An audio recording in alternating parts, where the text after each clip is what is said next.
Bentrovati al Meteo. Inizia una fase spiccatamente instabile sul nostro territorio a causa dell'arrivo di una perturbazione atlantica. Vediamo insieme il dettaglio di martedì 28 aprile.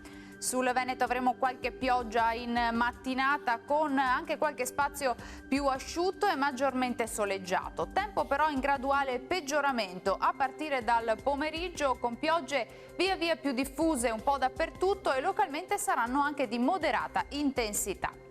Temperature in lieve calo, minime fino a 13 gradi, valori massimi compresi invece tra i 19 e i 22 gradi all'incirca.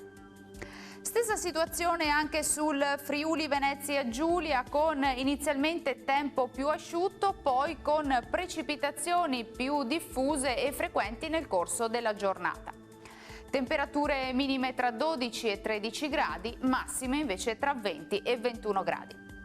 Infine poche novità sul Trentino Alto Adige, anche qui il fronte perturbato causerà, come vediamo, rovesci e temporali nel corso della giornata. Temperature minime sui 12 gradi, valori massimi sui 21-22 gradi. Dal Meteo per ora è tutto, vi auguro un buon proseguimento con Antenna 3. Arrivederci.